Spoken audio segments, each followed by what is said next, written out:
مجسمه بزرگی که پشت سر من میبینید به اسم لرد مورگانه. خب کل غذای ما هم شد 17.5 رینگت که به دلار بخوایم محاسبه کنیم 4 دلار میشه.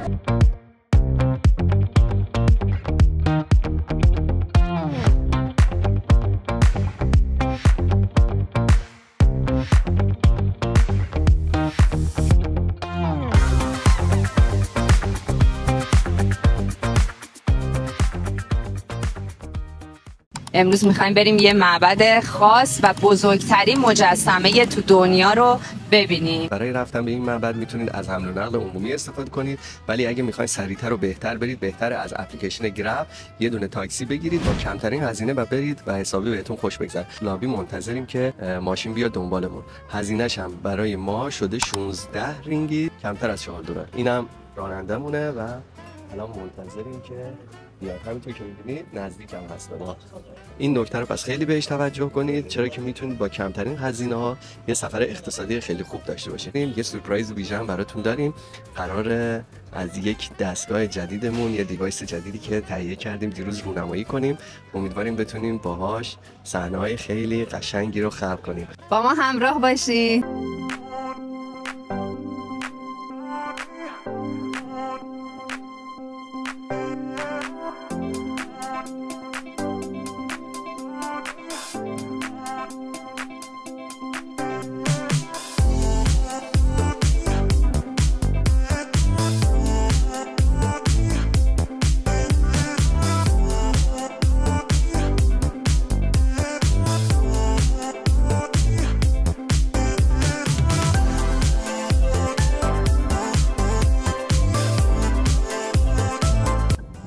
این یک 10 رینگیتی، 5 رینگیتی و 1 رینگیتیه. جالبه بدونید که این پول‌ها کاملا پلاستیکی هستن، یعنی جنسشون از کاغذ نیست و شما اگر استفاده کنید به هیچ عنوان اینا پاره نمیشن و از طرفی هم آب باعث خراب شدنشون نمیشه. مثلا من خودم یه دفعه این اتفاق افتاد، یکی از این پولای مالزی رو تو ماشین لباسشویی انداختم ولی بعدش عیناً همونجوری سالم در اومد. خیلی هم خوشگلن.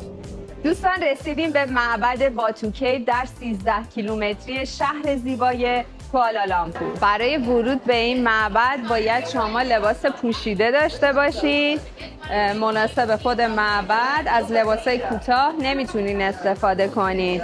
اگر هم لباستون کوتاه باشه اینجا باید یه شال تهیه کنیم که قیمتش 15 رینگته. تو این معبد کلی میمونای شیطون هست، پس بهتر قبل از رفتن به این معبد براشون خوراکی تهیه کنید. من میخوام براشون موز بگیرم که خیلی دوست دارن و اذیتمون نکنن دیگه. دست پر بریم حداقل استقبالشون. Thank you.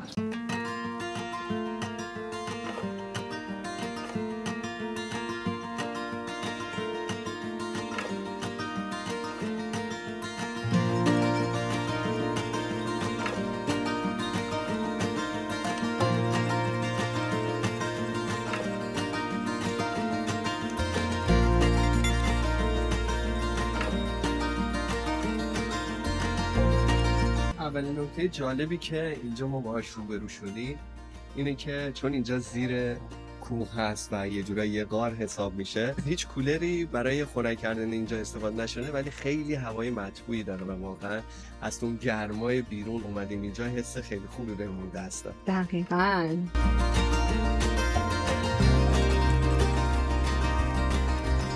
این غار اسمش کیو رامایانا است. کیو به معنی همون غار و رامایانا داستانی از یک اتفاق در مورد کشور هنده.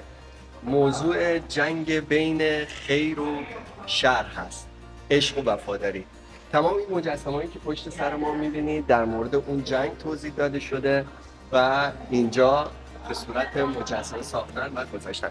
اسم شخصیت اصلی و پادشاه راما بوده و اسم زن پادشاه سیتا بوده و یک میمونی وجود داشته که اون میمون وفادار بوده به سلطان که فکر می‌کنم اینجا تصویرش رو ببینید. اینجا جاییه که افسانه حماسی رامایانا یکی از مهمترین داستان‌های مقدس در فرهنگ هنده با صدها مجسمه رنگی و نورپردازی‌های دراماتیک روی دیوارهای غار به تصویر کشیده شده.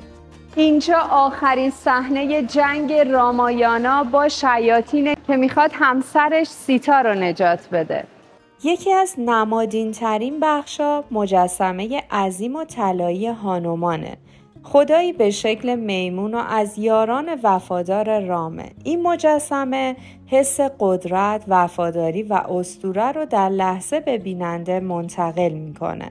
قدم زدن در این غار مثل ورق زدن یک کتاب مقدسه، اما نه با کلمات، بلکه با نور، رنگ و سنگ.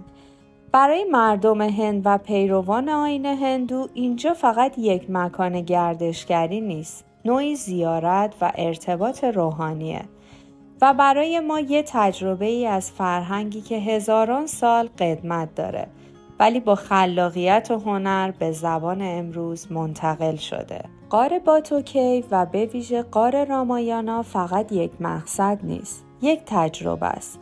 یک سفر در زمان و یک ملاقات با اسطوره‌هایی که هنوز زنده‌اند.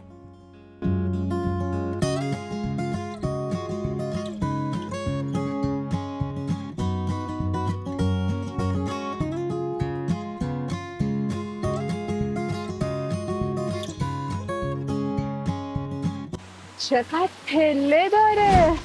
آفرین به این مامان بابا با این کوچولوهاشون که دارن از این پله ها میرن بالا.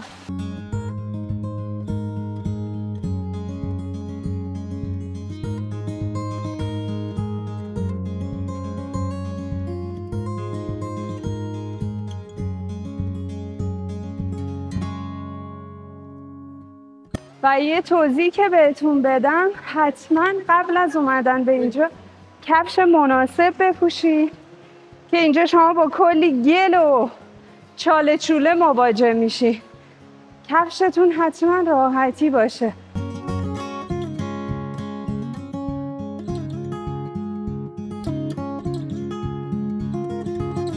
ما اومدیم بالا. این بخش از غار نباید کفش داشته باشین. اینجا هم تابلوشو زدن. بعد کفشاتون رو در بیاریم تا بریم به عبادت این بودا. به عشق خودتون دیگه کفشا رو در آوردیم. دوتایی. اینجا کلاس یوگا میگن برگزار میشه. چه محیط خوبیه برای انجام یوگا و مدیتیشن. من عاشق مدیتیشن و مراقبه کردنم. یعنی روزی آدم بتونه 10 دقیقه بعد از بیدار شدن یوگا کنه که فوق‌العاده است. آفرین. آبشارش هم برامون روشن کردن. منتظر باشیم تا این نمای زیبا رو با هم ببینیم.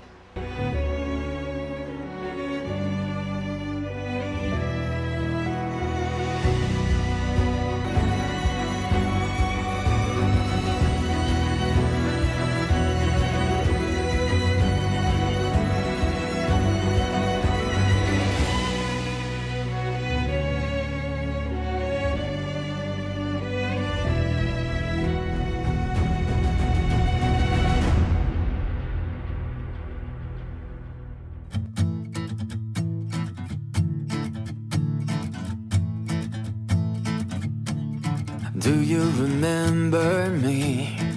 We haven't talked in a while.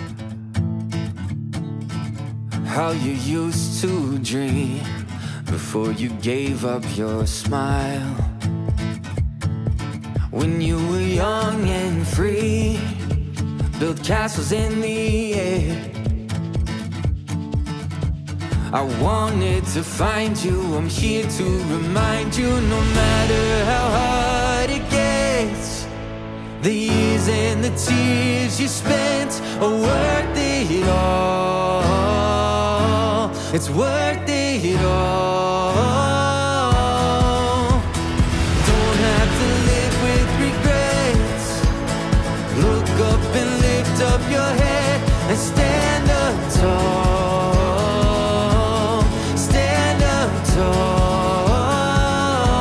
Don't sleep on your dreams.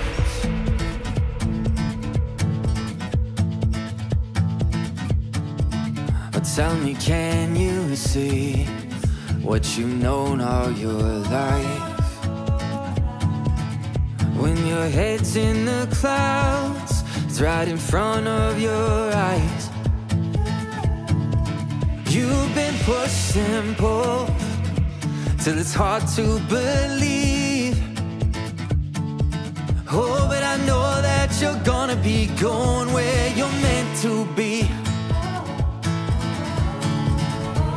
No matter how hard it gets, the years and the tears you spent are worth it all.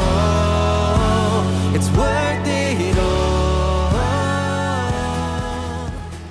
اینجا رستوران هندی هم داره. دقیقاً تو همین ظرفا هندیا غذا میخورن، ظرفای استیل، و اینجا خیلی فضاش باحاله. اکثر هندیا رو میبینین که اومدن و دارن اینجا نوشیدنی و غذا میخورن.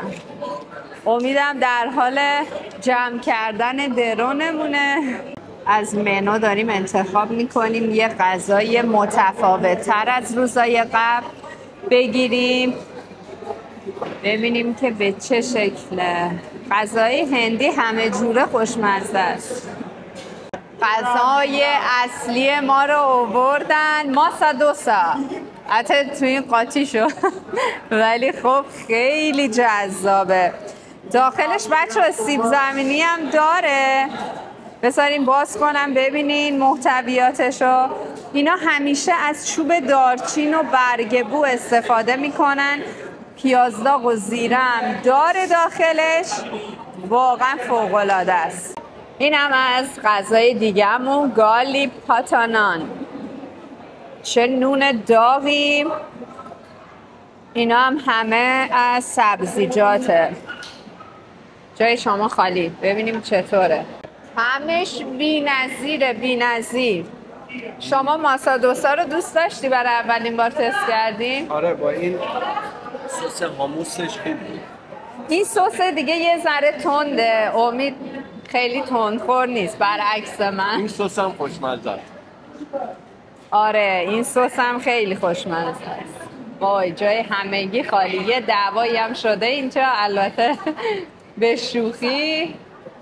خب کل غذای ما هم شد 17.5 رینگت که به دلار بخوایم محاسبه کنیم 4 دلار میشه. به نظر من واقعا میارزید، هم فضاش خیلی خوب بود هم غذاش.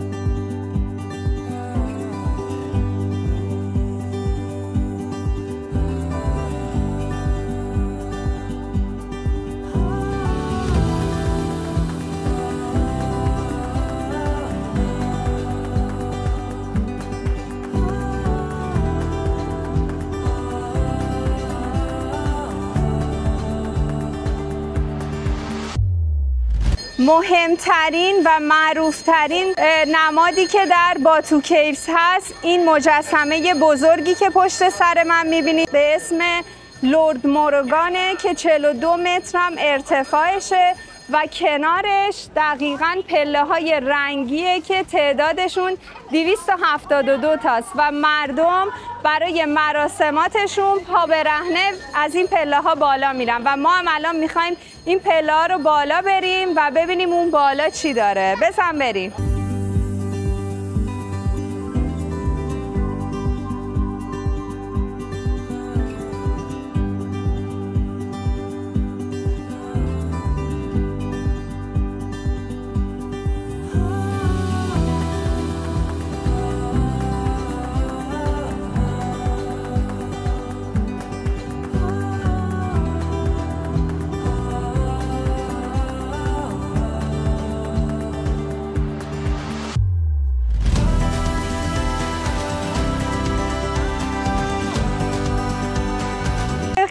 سخته، بعد وسطش بیستن یکم استراحت کنن، آدم کم میاره. آبم همراهشون داشته باشن. صبحای زودم اینجا خیلی فکر میکنم خلوت‌تر و بهتر باشه. تایم ظهر باز شلوغ‌تره. بفرمایید، شما هم پسر خوبی بودی. اینم از این.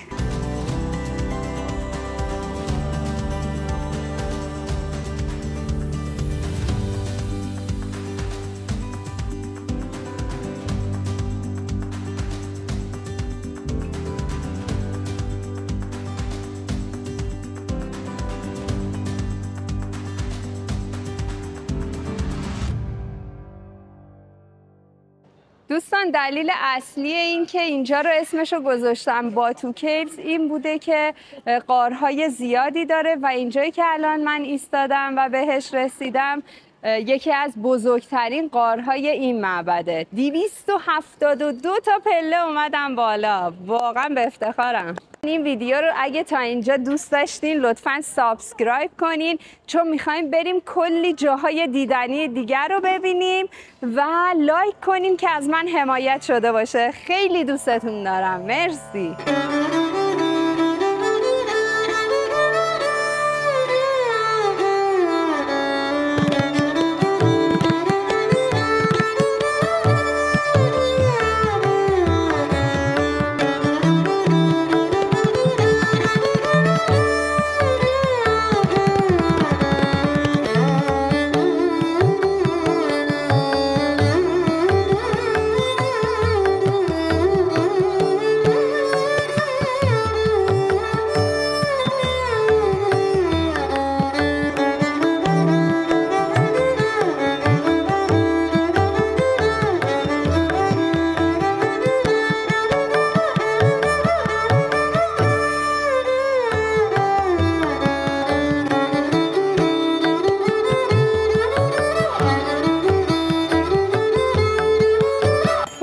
رسماشون برای من جالبه. این که مثلا بچه هاشونو یه سری پودرایی هست میزنن به صورتشون یا خوراکی میارن برای خدایانشون مثل شمع و گل و میوه هایی که حالا مخصوص خودشونه.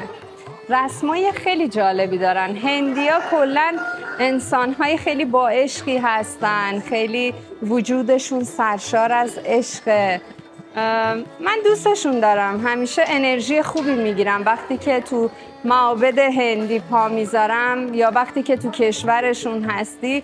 واقعا فوق‌العاده است. امیدوارم بتونم یه روزی با امید جان به کشورشون سفر کنیم و کلی تجربه هامون رو اونجا با شما به اشتراک بذاریم.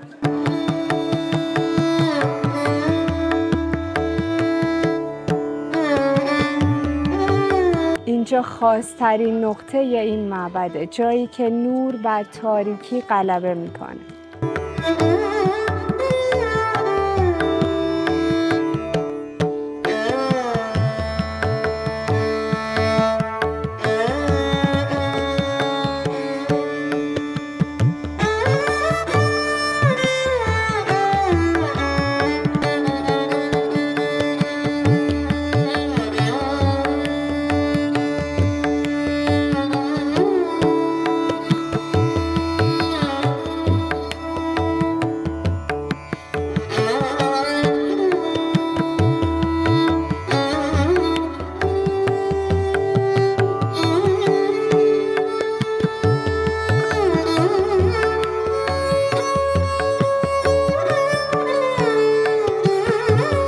به این موضوع هم خیلی دقت کنین وقتی میایم به این معبد، چون تعداد این وروجک ها خیلی زیاده، همین میمونا خیلی زیادن. با خودتون اگه غذا حمل میکنین یا خوراکی دارین حتما داخل کیفتون بذارین، چون اینا دیگه ولکنتون نیستن، تا آخر میان و میخوان ازتون اینا رو بگیرن و یا حتی عینکاتون هم مراقب باشین.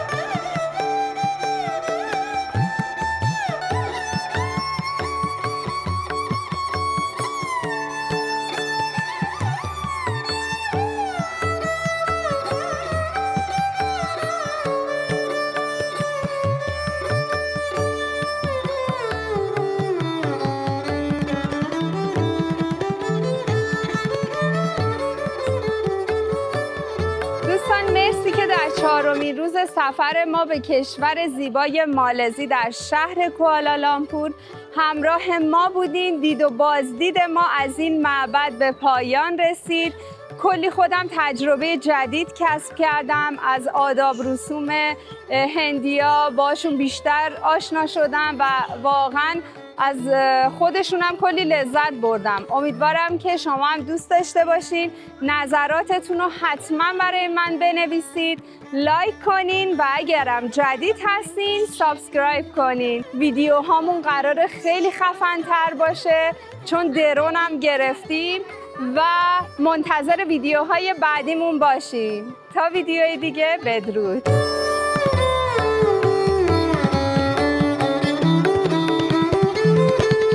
ما داشتیم میرفتیم و این خانم زیبای بلژیکی هم گفتن که مترو کجاست. ما هم داشتیم اتفاقا میرفتیم سوار مترو بشیم، ولی گفتیم خب میتونیم گرب بگیریم و این اپلیکیشن خب خیلی خوبه دیگه، مرقوم به صرفه است. حالا با هم هزینه‌شو نصف میکنیم، ایشون هم میرن KLCC سنترال، ما هم میریم به سمت مرکز شهر.